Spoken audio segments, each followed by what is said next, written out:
Well, hello everyone and good evening. My name is Anne Hallmuller and I'm the Executive Director here at Saratoga Regional History Center at Coastside Museum. I'd like to welcome you to tonight's event, 1,000 Slimy Things, a natural history of the sea from the bottom up.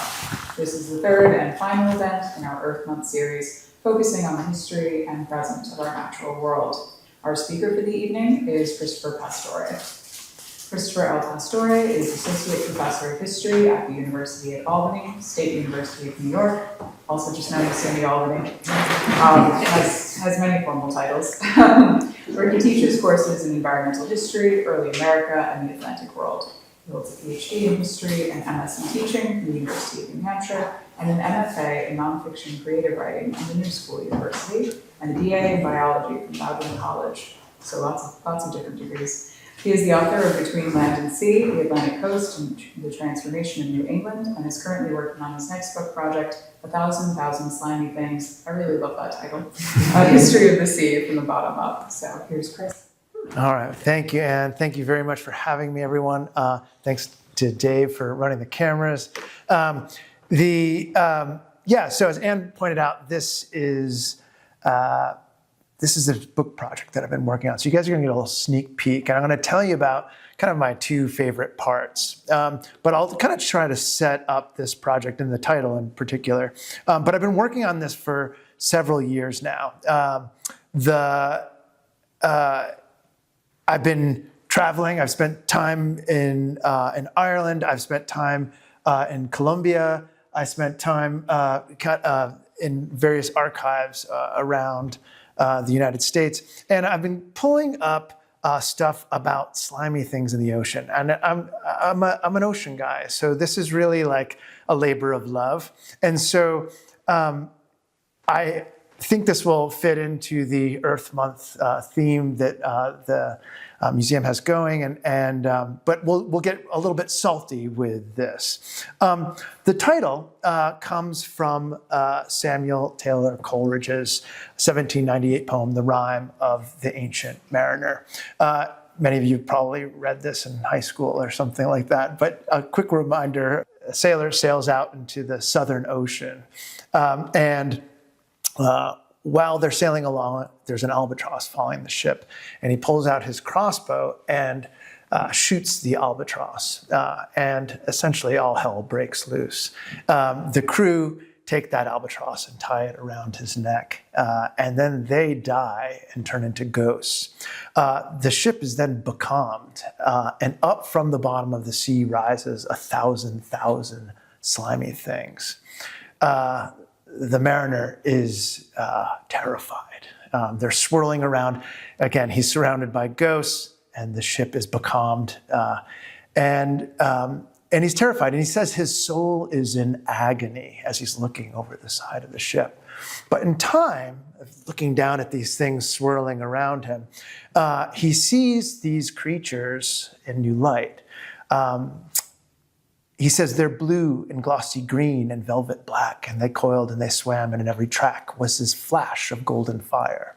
And that flash of golden fire is this kind of, he recognizes the light, right? He recognizes the life below the surface of the sea, and he actually rejoices. And at that moment that he rejoices, that albatross that had been tied around his neck falls free.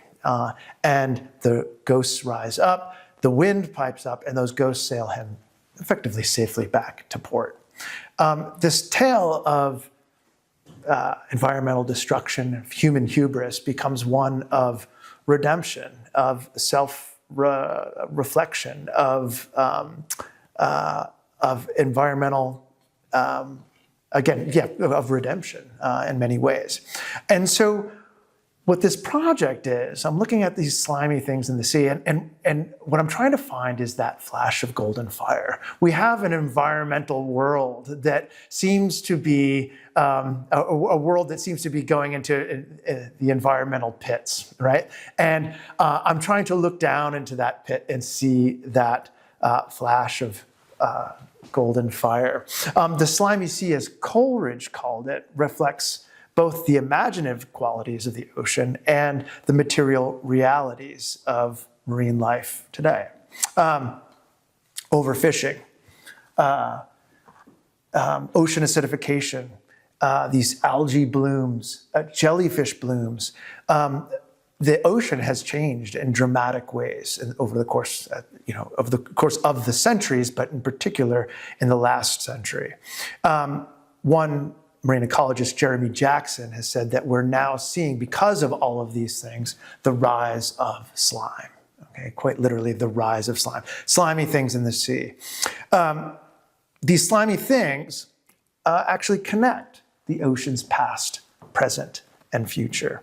And when we think of slimy things in the ocean, I think why I'm drawn to this is it tells a story of the Earth's origins, right? We've heard of like primordial oozes and soups and things like this. But like these soups and oozes provide narratives of our global origins. And the picture to the right is of these piston core, mud piston cores, where we can see, again, these oozes or this foraminifera, this earth, diatomaceous earth. Sometimes it's these other critters, sometimes the paleoclimatologists just call bugs, they're not actually bugs, but in the mud that paleoclimatologists use to kind of tell the story of the Earth's ancient or prehistoric history.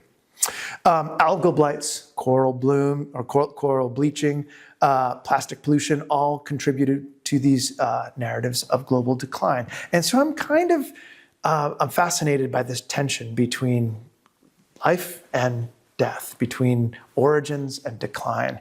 And I see slime as this kind of transitional element, all right, that connects the two. Jean-Paul Sartre said that le visceux, the slime, is the agony of water, a substance imbued with such fixed instability that it discourages possession, thereby blurring the boundaries between eternity and temporality. The environmental philosopher Timothy Morton said slime is the sacred, taboo substance of life itself.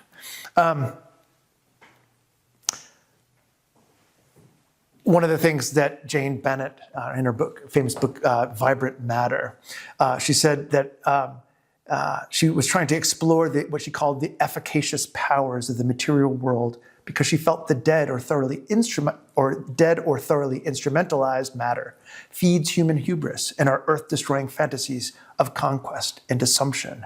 Right? So I'm trying to understand this matter, this stuff, whatever the heck slime is. Okay.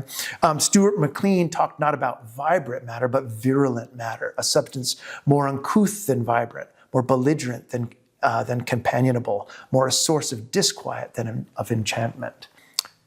And so what I've found in kind of digging through the historical sources about the ocean is that slime tends to appear along the edges of geographic knowledge. You can see here, this is the frontispiece to Sir Francis Bacon's Instauratio Magna, or his Great Restoration. Essentially, a book about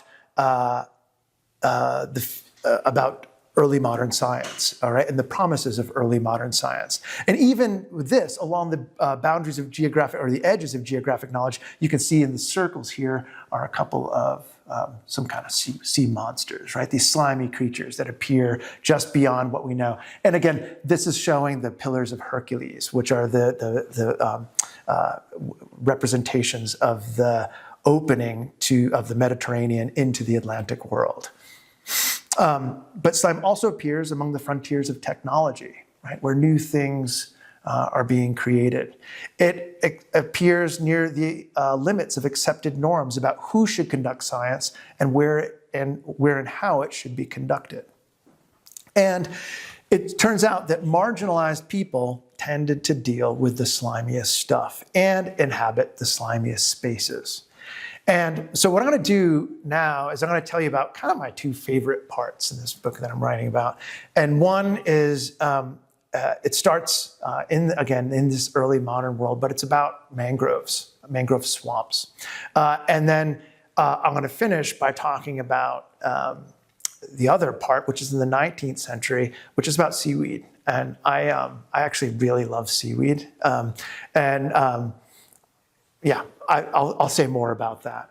But we'll start in the mangrove swamp, which is for sure one of the slimiest environments in the Atlantic world. It's the only tree that survives in salt water. It provides valuable ecosystem services. It harbors numerous animal species, and it also sequesters more carbon than any forest ecosystem on Earth. If we go back into the 16th century, Gonzalo Fernández de Oviedo said in 1535 that mangroves were, quote, very strange and admirable trees that grow in swamps and on the coast of the sea and rivers and salt waters, and in the estuaries or streams that go out to the sea. The trees become innumerable together, an endless network that in shape and appearance are new and different from all other trees because each one of them has almost as many feet as branches. Mangroves were imagined, again, among these early modern explorers as having some kind of vital energy. Charles de Rochefort in 1658 wrote that the branches which bend down to the ground no sooner touch it, but they take root and grow up into other trees, which afterward produce others, so that in time they spread over all the ground they meet with.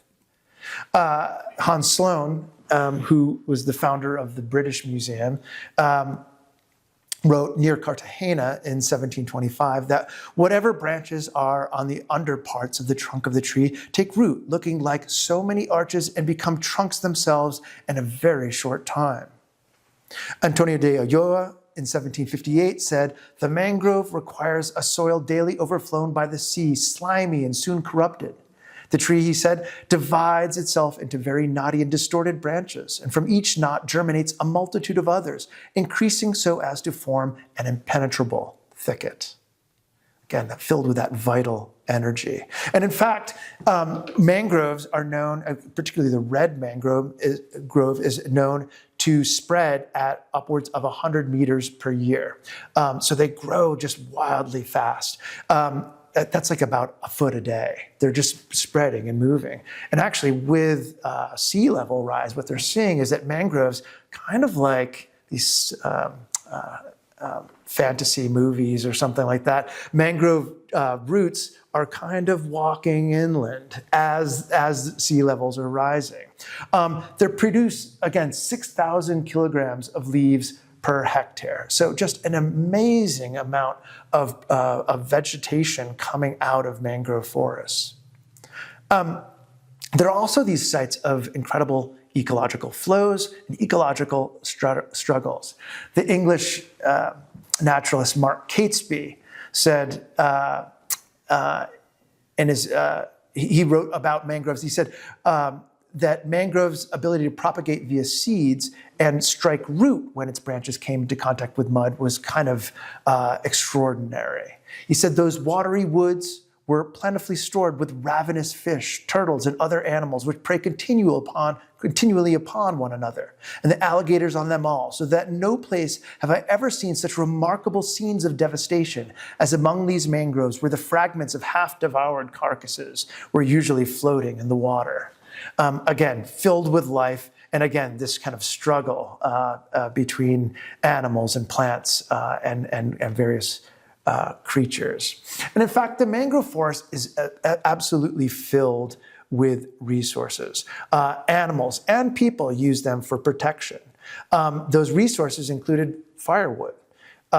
They used that wood in the mangrove forests for house construction.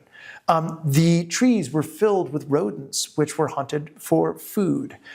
Even the clay from the mangrove mud was used for making pots and bowls.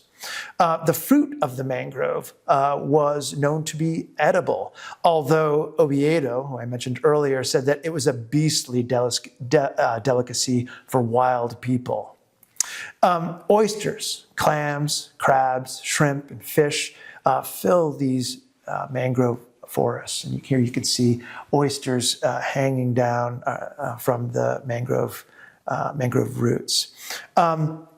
Here is a woman hunting for pianguas, which are a type of clam, bivalve, that grows in the mangrove mud. In Bahia, in Brazil, Fernão Cardim explained that the usa crab provided the sustenance of all this land, particularly of the Guinea slaves and Indians. Again, these mangrove forests were just filled with living things. The bark of mangrove trees was used for tanning hides. The bark was also pounded and used for fiber. Hans Sloane noted that some of this fiber, once pounded and stretched, was used for clothing that clothing for the meaner sort of people. Spaniards used the leaves for paper. It also had medicinal qualities. The bark was known to heal ulcers. It cured mange in dogs. Mark Catesby, that English naturalist, noted that mangrove fruit was very astringent, and it was used in fluxes and with great success. And one English physician also noted that it was used by the Negroes in the treatment of inordinate discharges of urine or for diabetes. Now, these mangroves were also important spaces of refuge for the people who lived near them. In 1533, a guy named Captain Francisco Barrionuevo went in search of the Taino cacique Enrique, or he was also known as Enriquillo. This is on the island of Hispaniola, which is now the Dominican Republic and Haiti. In the circle here is a lake now called Lago de Enrique, but he was known. This was kind of like known to be his hideout, if you will. And when Barrionuevo took his men to go find Enrique, they came with their ship. They came towards shore. They moved inland through the mangrove forest, where Enriquillo had surrounded himself with his men, but also surrounded himself in the forest. And he was kind of on an island there. After days of traveling through this mangrove forest, Barrionuevo and his men finally found Enrique. And when they got there, they were torn to pieces. They were covered in mud. In many ways, the mangrove forest kind of mediated that encounter. They showed up, he said that their crew was very close and thick in the mangroves. They were knee deep and then in the waters up to their armpits. And again, when they finally got there, they were able to, Enrique had been fighting the Spaniards. They were able to come to some form of truce. And again, that mangrove forest kind of mediated that encounter, giving Enrique and his men perhaps the upper hand. In other cases, mangroves also served as sources of or spaces of refuge. Charles de Rochefort noticed, he said that the mangrove swamps were the lurking holds of the inhabitants of the islands, who, having garrisoned themselves within these trees, defy all enemies. That's in the history of the Caribbean. The pirate, William Dampier, said that where this sort of tree grows, it is impossible to march by reason of these stakes or the roots which grow so mixed one another. And so what he was essentially saying is that, like, you could not bring a group of soldiers into these mangrove forests. It was impossible to find people in there. In other cases, these mangroves mediated the contest for empire. In 1683, at the Isle of Pines, or the Isla de Juventud, as it is known today, on the southern coast of Cuba, a group of Boston men were sailing, south of Cuba, and were apprehended by a Spanish Coast Guard ship. They took control of the Boston ship, and believing that the Boston men were carrying contraband, ended up taking them into custody. They took the captain, they actually tied a fishing net around his neck, and the accounts is that they twisted it until his eyes were possibly bulging out. They then hung him by his thumbs. They were going to kill them all, again, the Boston men, except they decided ultimately that they concluded upon something that was more cruel. Okay, this is from a report from 1684. What they ended up doing is taking the Boston men to shore into the mangrove swamp, where they put them about thigh deep in the water and then tied them up to the mangrove trees so that each one of them was facing one another so that they could watch each other die. They're in, again, knee deep or thigh deep in the water, covered in mosquitoes. The Spaniards then left. Alligators everywhere.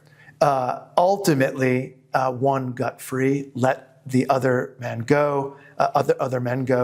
They spent multiple days crawling through the thicket, through the mangrove swamp, trying to get towards freedom. They were at one point so surrounded by alligators that they had to build a wall around themselves so they could sleep. They were eating the bones of dead turtles, and ultimately they were saved because a heron, they believed, dropped an eel, and they were able to eat this eel. But they were so desperate. They ultimately made it back. They were apprehended again, and they were brought into Havana, where they were questioned, and it was discovered that they really did not have any contraband. They were given their ship back, and they sailed back to Boston to tell the tale. But again, this mangrove swamp, again, mediating that contest for empire between the Spanish and the English. But probably the most kind of vivid account of the mangrove swamps is from the Suriname slave rebellion of 1772 through 1777. This is the account from John Gabriel Stedman. In his account, they had seen the footprints in the mangrove swamp of some slaves.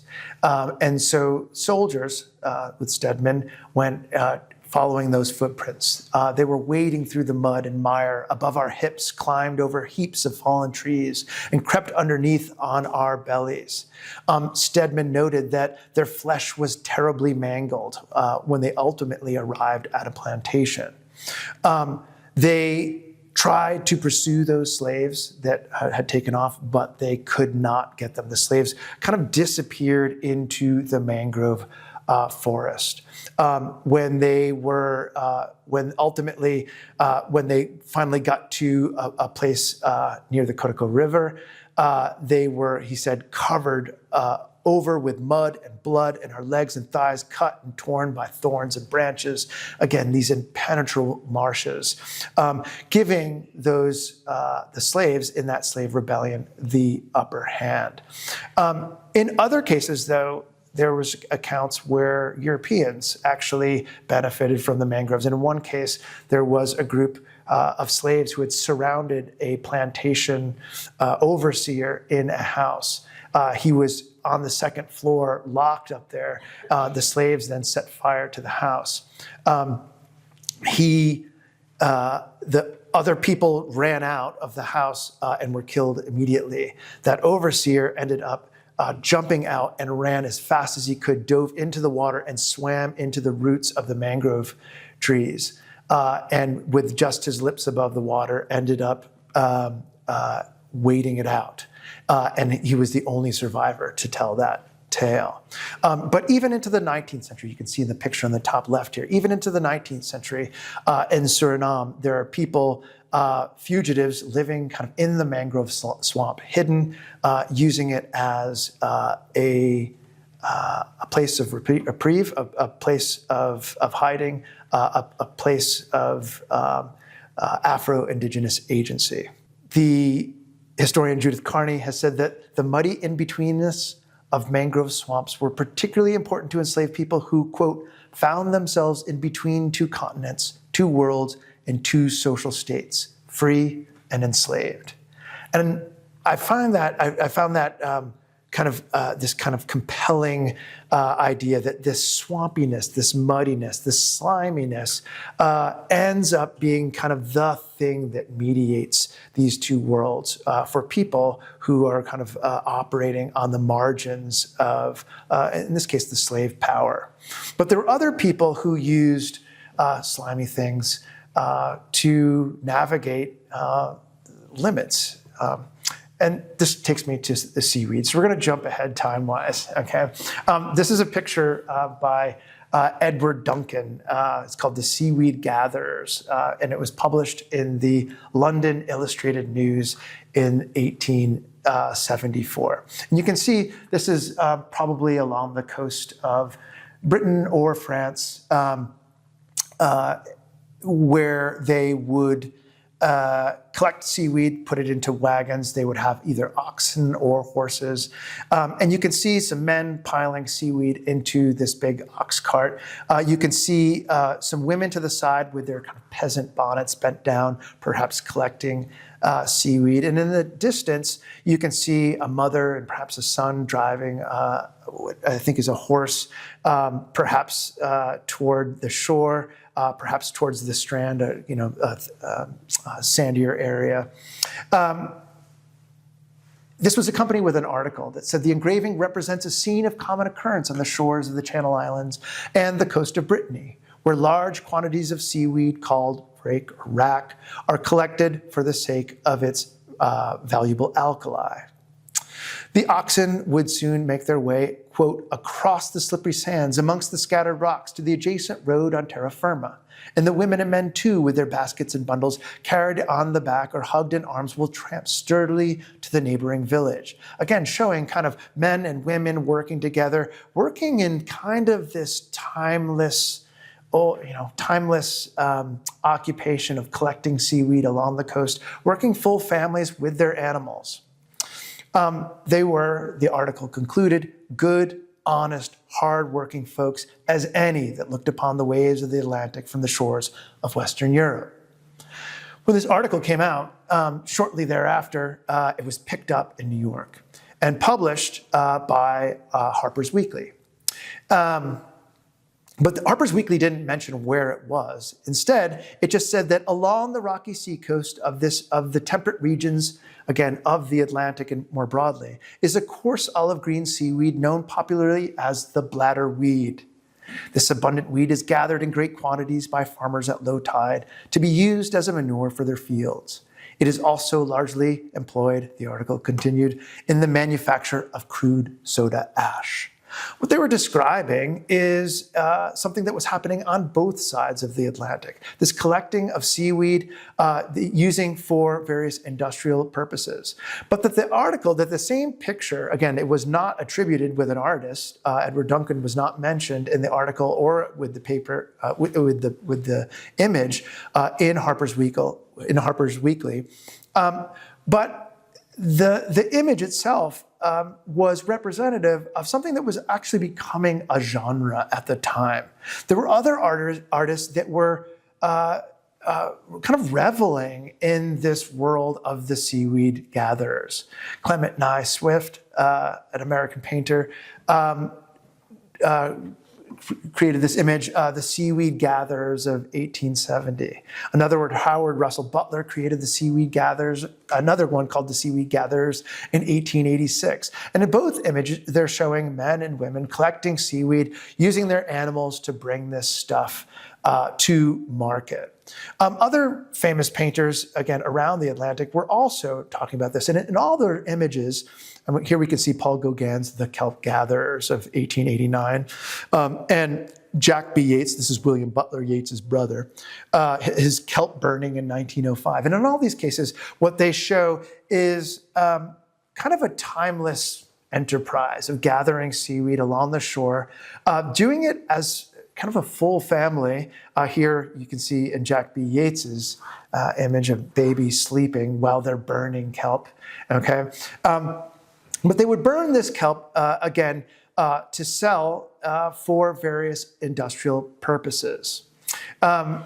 Here, again, is an image or two images from the coast of Ireland where they were burning kelp, again, for these industrial purposes. They would also gather a weed called Chondrus crispus, or Irish sea moss, and that was used for its carrageenan, which is a thickening agent that was used in various foods and medicines. And they used, closer to home here in the United States, this is a picture of New Bedford, where they used seaweed to cover the barrels of whale oil in the 19th century to prevent the barrel staves from drying out and then leaking, and to prevent evaporation. They also used it, they would take not necessarily seaweed, but eelgrass, which is a type of grass that grows in the intertidal zone. They would take eelgrass and they would use that for insulation for houses. And there were a lot of other uses of seaweed as well. This is from a newspaper from 1766 talking about that they found a method for making soap from seaweed. That seaweed was used as manure. This is from 1807. From 1800, seaweed was so valuable, you can see here from Bristol, Rhode Island, that it said that people are forbidden from taking any kind of seaweed from the marsh formerly owned by Captain Jonathan Peck. Again, if you do that, you will do it at your peril. It is so valuable. In other cases, again, this is from 1862, seaweed was even being looked at as a form of fiber. Again, in the middle of the U.S. Civil War, it is said that fiber produced from the seaweed, which it is said can be had in great abundance, is so silky in its texture that it would not merely be a substitute for cotton, but improve the latter material. Again, so people are looking to seaweed as a substitute for cotton. But seaweed was also being used not only to produce textiles, but it was also being created in textiles themselves. Again, seaweed patterns, coral patterns during the 19th century were, again, by some of the great French textile firms, they were producing these various patterns. Again, seaweed patterns, coralline patterns were kind of very much in vogue at the time. And we even see this with patterns that were going on to women's dresses. This is from 1863 in Antigua, where we see Miss Emily Hill wore a sea nymph dress. It was a petticoat of white glacé silk and green tarlatan frosted with trimmings of silver shells, coral, and seaweed. Others took it to like the next extreme and just wore the seaweed. And so this it was not the pinnacle of high fashion, but nonetheless, people were experimenting with seaweed in dress as well. Seaweed also got caught up in this in the 19th century as a form of recreation and an expression of people's curiosity about the inner workings of the ocean. And this is a picture from Harper's Weekly in 1858 of all of these people along the seashore kind of bent over, looking at various critters, whether it's seaweed or other kind of marine creatures. Dredging became a great hobby in which people would take these handheld dredges and go and drag them through the mud or through the lower intertidal zone and then kind of go through all the things that they found. This is meant to be a caricature of these people. It probably would have looked a little bit more like this, where there's women along the beach, children also playing, other people swimming. Here are the bathing machines that they would have used. They would have hopped into these bathing machines and been rolled out into the water so that they could swim without kind of going through that sandy, seaweedy space. By the mid-19th century, there was also a growing curiosity, again, just about the nature of the ocean. And a whole series of books were published. This is by P.H. Goss, The Ocean. A naturalist rambles along the Devonshire coast in 1853. In 1855, Glaucus, The Wonders of the Shore by Charles Kingsley. The Seaside Studies in Natural History by Elizabeth Agassiz and her son Alexander Agassiz. The wife and son of the famed Louis Agassiz of Harvard. And there were a whole slew of books about seaweed specifically. Phycologia Britannica, The Marine Botanist, a book of British seaweeds in 1848 by Isabella Gifford. The Nature printed British Seaweeds History. 1860, Charles Alexander John's Seaweeds. And another book in 1863 by Mrs. Alfred Gatty, British Seaweeds. Again, this was a time in which women had been largely pushed to the margins of science in general, but also marine science. And so seaweeds, again, these slimy things, became a place where women would actually play a leading role in the development of algal botany. They were writing some of the leading books. And even those books that were produced by men, many of their informants were women. For instance, again, one of the most famous books by W.H. Harvey, called The Seaside Book. Some of the information he had gotten had come from Elizabeth Morris of Philadelphia. She sent samples to Harvey that she had collected at Delaware Bay. And he actually named them after her. Cladophora morrisae, after Elizabeth Morris. Again, a type of green algae. In other cases, William Harvey, again, was traveling around the world in his natural history investigations. And when I was looking through his papers, I found it very interesting that he was relying so much on women. In one case, he was in Port Arthur, Tasmania, and he went out with the Mrs. Walker, a widow to an employee of the harbor master's office, where she had samples of, quote unquote, photographic seaweeds, remarkably well done in color, so well executed that even I took it as for dried specimen. He did lament, though, that she was, quote, so self-opinionated that when she asked you a question, the tone of her voice expresses some such caution as, tell me, sir, I don't have to believe you. No, not that she says all this, but she grunts something like it after showing me a few of her seaweeds. Perhaps William Harvey was taken back that this woman knew a lot more than he did. And he was supposed to be the famed scientist. But nonetheless, he took her specimens and ran with them. In other cases, there were people who were less trained, but also very interested in seaweed. And this is the diary of Hannah Maria Catlin Phelps.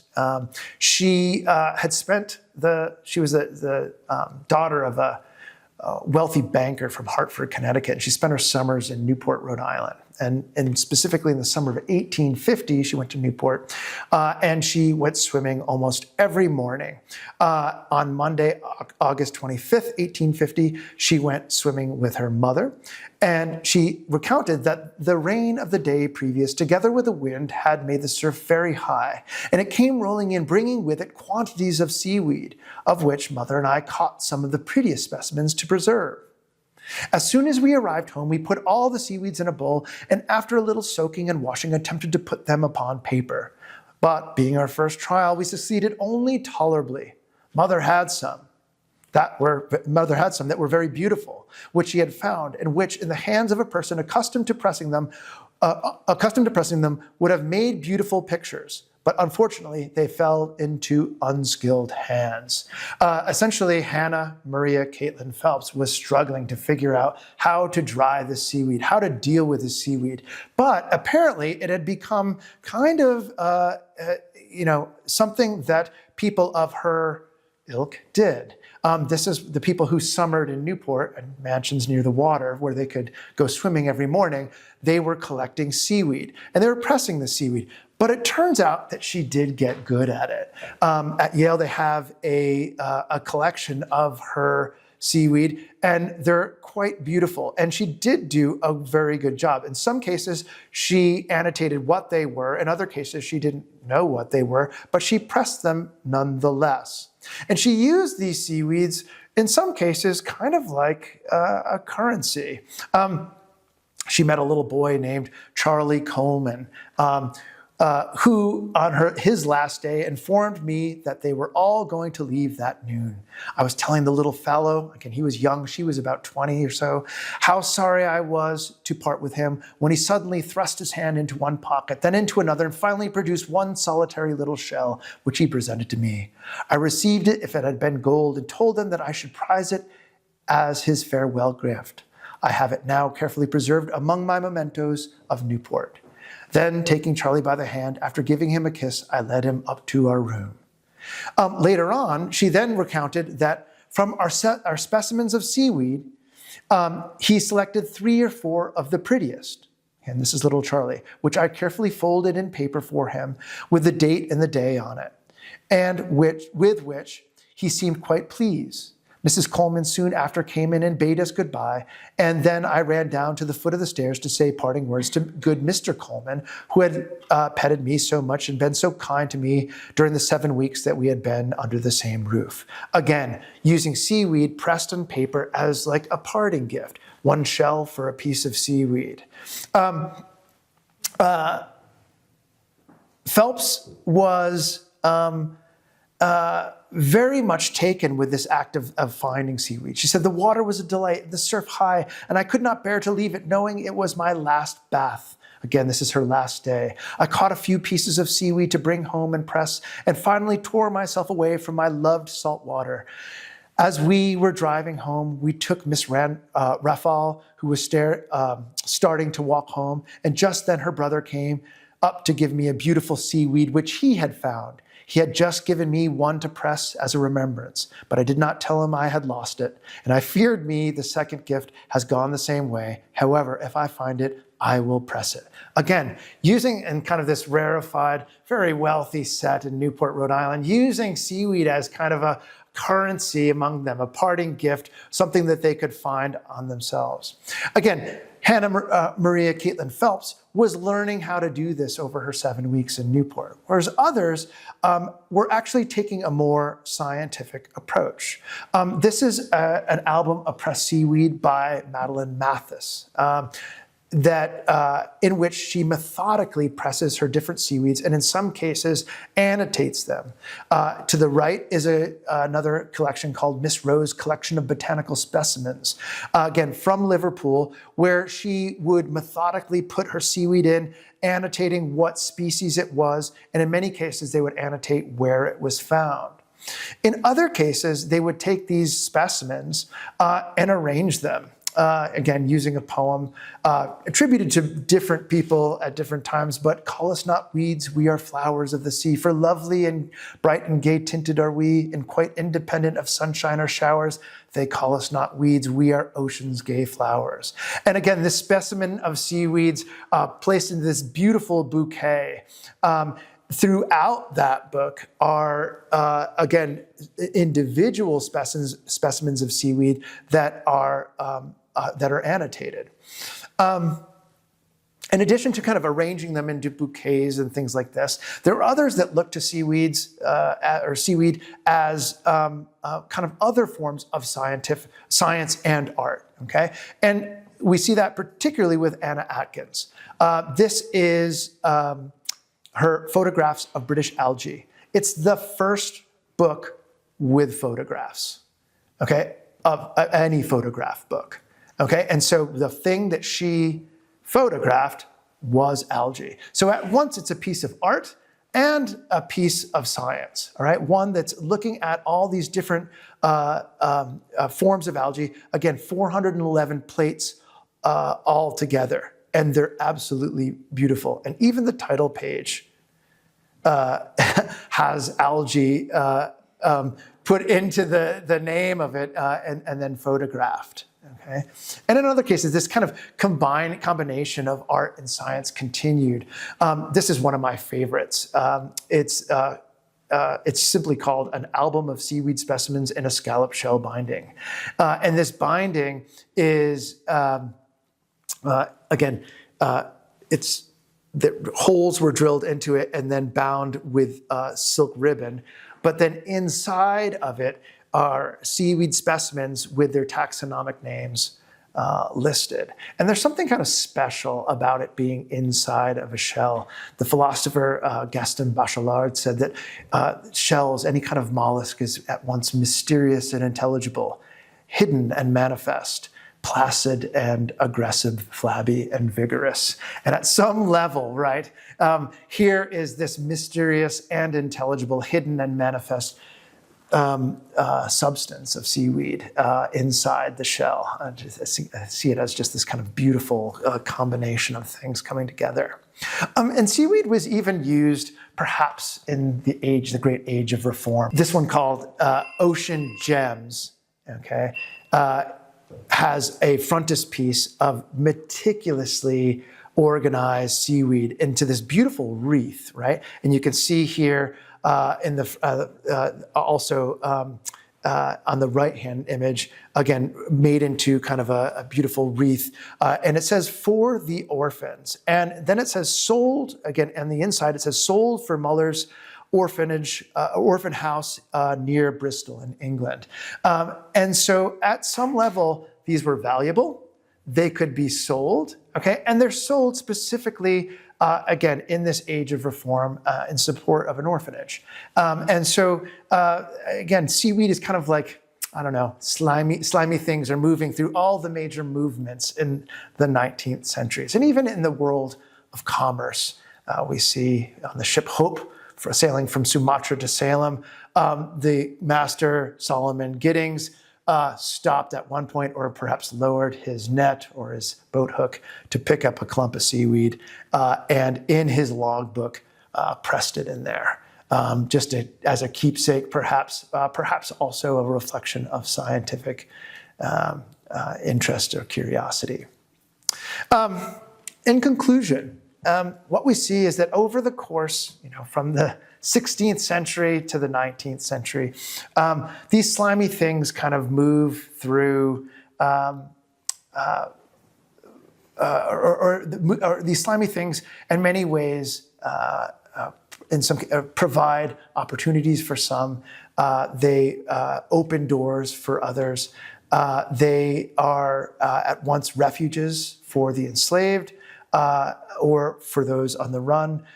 They are also become a place where people who had been marginalized from the centers of science could contribute in important ways. And we see this image from Henry Stark's History and Guide to the Bahamas at the end of the 19th century. And what we can see here is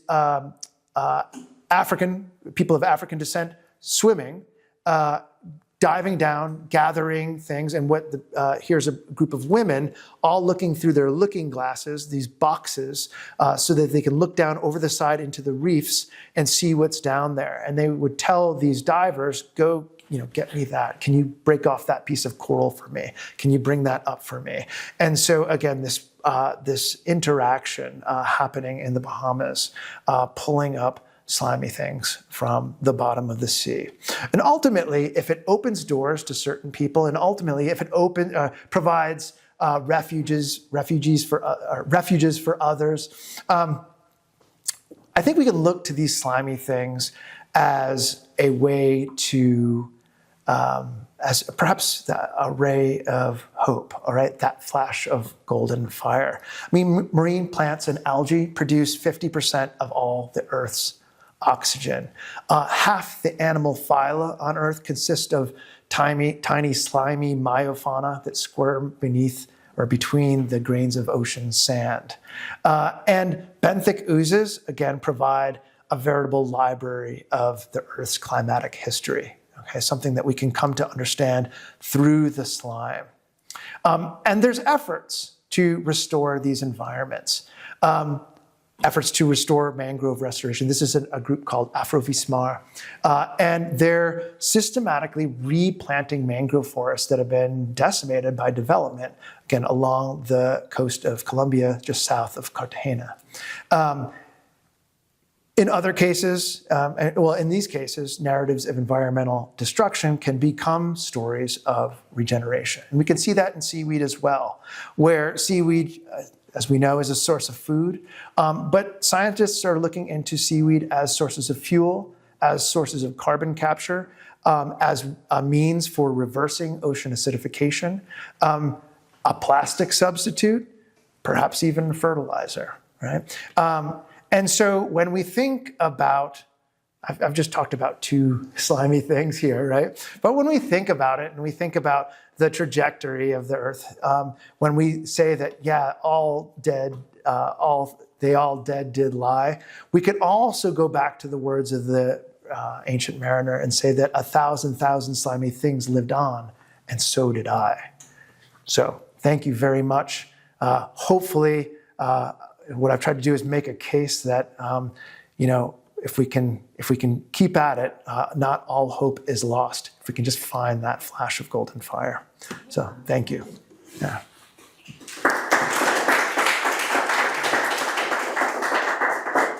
So I'm happy to answer any questions people might have, or and take any suggestions you might have as well. Yeah. Do you know how many different varieties of seaweed there are? Off the top of my head, no. I don't know that. I don't know that. There's a lot. Yeah, there's a lot. But that's a great question. I don't know. That's something I should know. But yeah. I didn't know they were so variable. Yeah, there's. I mean, and we tend to think of seaweed as, and particularly, like when you walk down to the shore and it just looks like this pile of mush, right? We don't totally pay attention to it. But when you start to dig through it and you start to arrange it, as Phelps did, she was pretty clumsy at it to start the summer, and then by the end she was giving it out as gifts, right? And so she had learned a little bit, and I think there is a way to learn, but there's a lot of different seaweed. And what we're seeing too is with on a global scale, the last few years have been kind of these incredible seaweed years, particularly in the tropics, where we're seeing this belt of sargassum weed stretching clear across the Atlantic from the African coast all the way to the Caribbean, where sargassum weed had only been, kind of rafts and clumps and things like that, but never quite so extensive. And we're seeing increasingly beaches just getting inundated with seaweed, which is affecting tourism. It affects health. In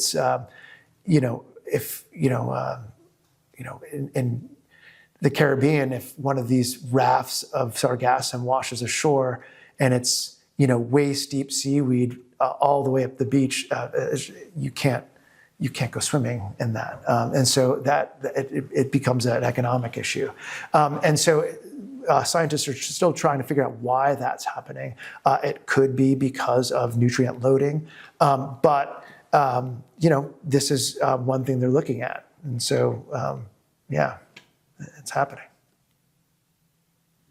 I feel rather than exploring space, we should be doing more about our oceans and our ocean life. I'm sure a lot of other people feel that way too. But Perhaps, yeah. I mean, I think and it's interesting that like so many of the language of space exploration is similar to the language of ocean exploration, right?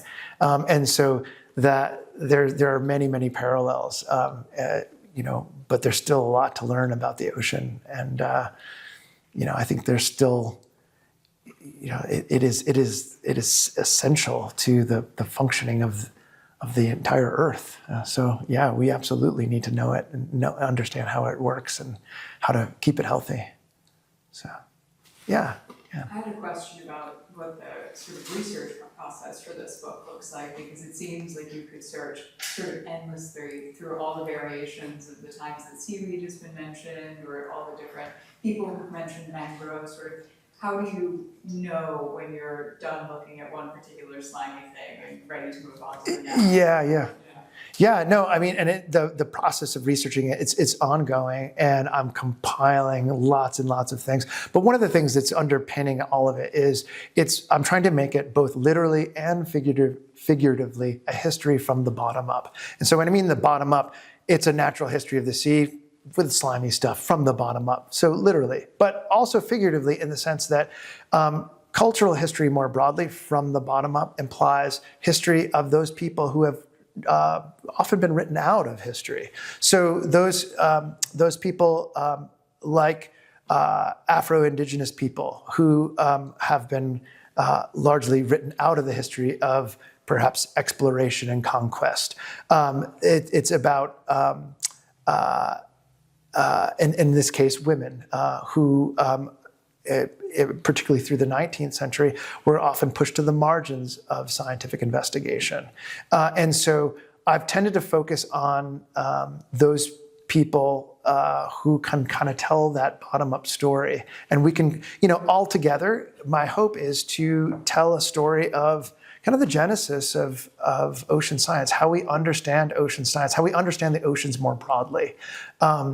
And I think, in roundabout ways, all of these things, I mean, these anecdotal sources from the 16th century and the 17th century, sure, there might be playing a role. But in aggregate, they're telling a story about how people understand either the edge of the sea or the depths of the sea. And I think that's all informing kind of an early ecology or something like that.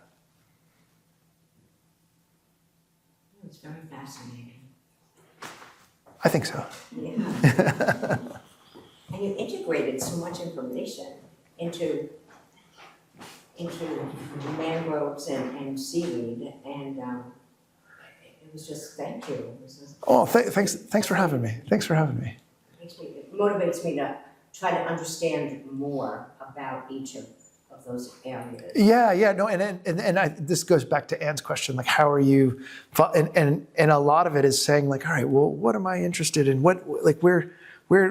I'm going to start collecting these things, and I've got a pile of stuff here and a pile of stuff here, and then I'm in the archive and I see something that pops up from the page, and I'm like, oh, that's important. And it's a lot of gathering, and then trying to find the thread through all of that. It takes a while, but it's coming together. So, yeah. And yeah, that sort of relates to my other question, which is, I know we don't want to preview too much of the book, but are there slimy things that didn't make the cut? Are there other kinds of things that they didn't leave as much of a cultural history or legacy, but it would have been great to include, or something? Yeah. The other thing, I kind of am one of those people bent over looking in the tidal pool. I might be that guy. And so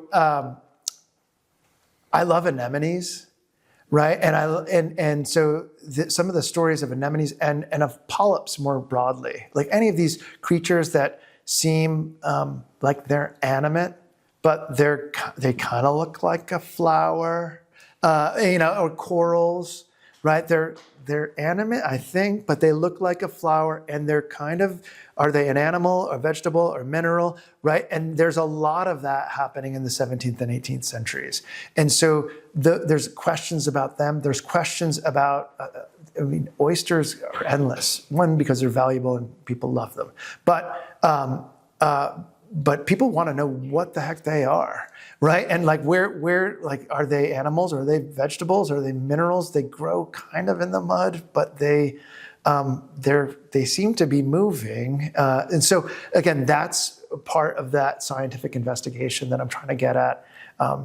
There's lots of slimy critters that kind of defy taxonomic boundaries.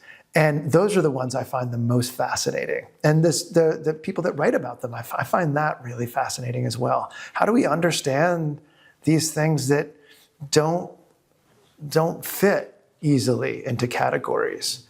And so, and there are so many slimy things too that are imaginary.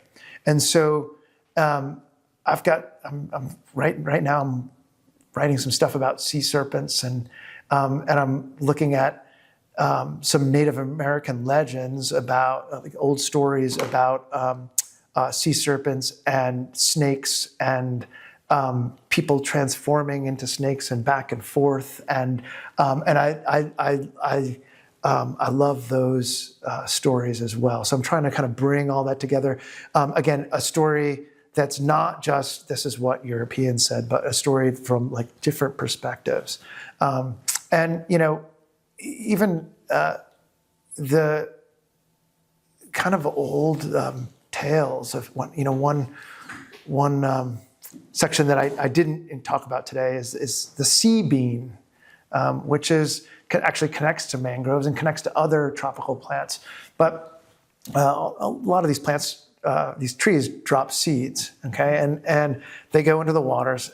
But people in the 17th and early 18th century were finding seeds.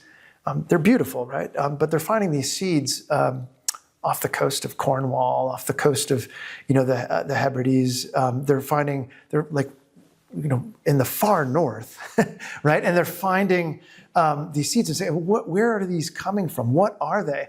And so ultimately, they figured out, it's Hans Sloane who helps figure this out, but that they're falling from the Caribbean and they're getting into the ocean currents and they're flowing all the way up to Britain. And because of perhaps the great distance that they've traveled, because of their beauty, there are all these stories told about them. They can help people get pregnant. They can help people pass child after birth, after giving birth to a child. If you drink out of one, some of these sea beans are big, right? Sea beans are known to like keep fairies at bay. They're like all kinds of mythologies. And so I'm trying to like bring these stories, again, these legitimate beliefs of various people about these things, to kind of bring together a bigger story of the Atlantic world and how we have come to understand it.